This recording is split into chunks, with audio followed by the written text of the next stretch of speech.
Mas porventura, existe apenas um Deus? O que dizer de Cristo e do Espírito Santo?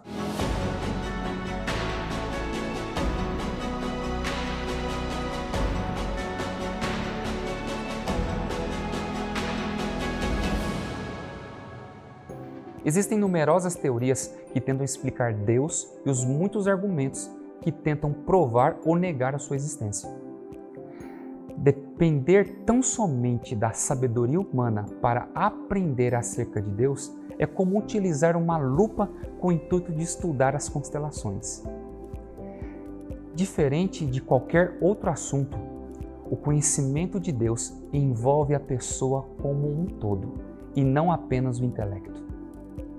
Deve-se permitir a ampla entrada do Espírito Santo, manifestação e aceitação plena para aceitar a vontade de Deus. Há suficientes evidências da existência de Deus para convencer todo aquele que, de maneira séria, busca descobrir a verdade sobre ele. Contudo, fé é um pré-requisito, pois sem fé é impossível agradar a Deus. Mas porventura, existe apenas um Deus? O que dizer de Cristo e do Espírito Santo? Há um só Deus, Pai, Filho e Espírito Santo, uma unidade de três pessoas coeternas. Deus é imortal, onipotente, onisciente, acima de tudo e sempre presente. Ele é infinito e está além da compreensão humana, mas é conhecido por meio de sua autorrevelação.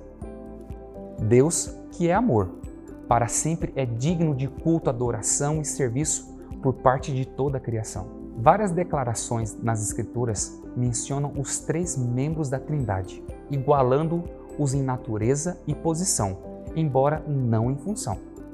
Em Mateus 28,19, temos a conhecida fórmula do batismo, que declara que os seguidores de Cristo devem ser batizados como novos discípulos em nome do Pai, do Filho e do Espírito Santo.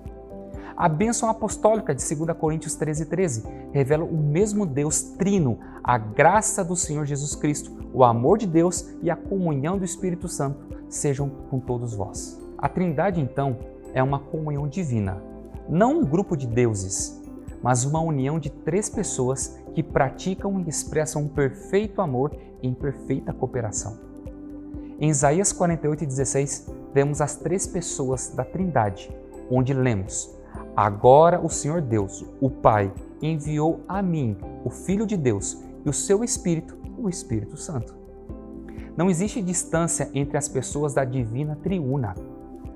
Todas elas são divinas e assim compartilham seus poderes e qualidades. Nas organizações humanas, a autoridade final repousa sobre uma pessoa, um presidente, o rei, um primeiro-ministro.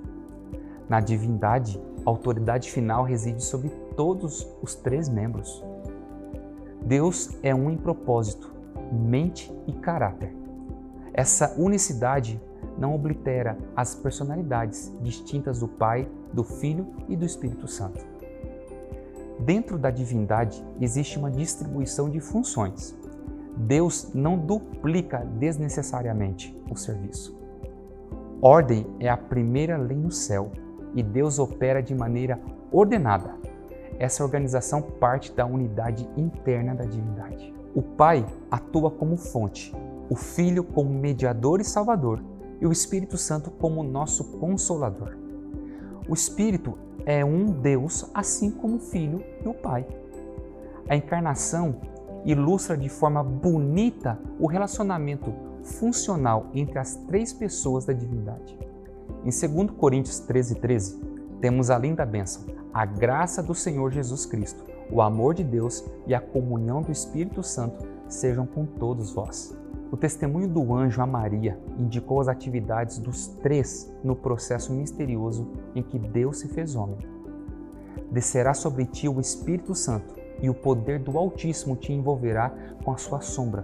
Por isso também o ente santo que há de nascer será chamado Filho de Deus. Que bela promessa é esta! O único Deus verdadeiro é o Deus da cruz. Cristo desvendou ao universo o infinito amor e poder salvador de Deus. Ele revelou um Deus triuno que se dispôs a suportar a agonia da separação em virtude de seu amor incondicional por um planeta rebelde. Em sua distribuição interna de funções, diferentes membros da divindade executam tarefas distintas para a salvação do homem. Na cruz, a Trindade demonstrou a maior revelação de altruísmo. Foi a mais elevada revelação de Deus.